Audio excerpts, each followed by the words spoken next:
Hi friends, ఒక చిన్న తాబేలు మరియు రంగుల చేప స్టోరీ చెప్పుకుందాం.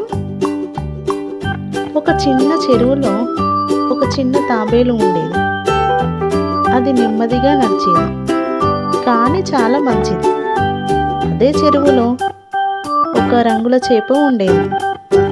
ఆ చేప చాలా వేగంగా ఈదేది, చాలా గర్వం కూడా ఉండేది. ఒకరోజు చేప తాబేలును చూసి నవ్వింది. నువ్వు ఇంత నెమ్మదిగా ఉన్నావు అని చెప్పింది. కానీ తాబేలుకు కోపం రాలేదు.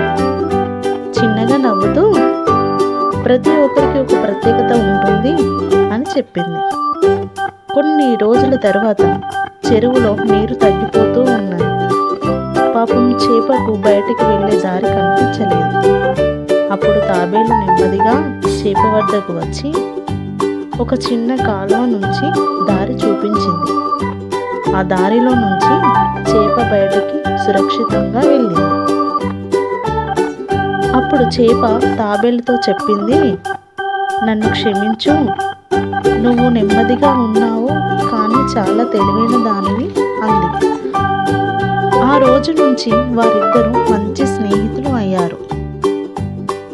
ఇందులో నీతి ఏంటంటే, ప్రతి ఒక్కరికి ఒక ప్రత్యేకమైన ప్రతిభ ఉంటుంది.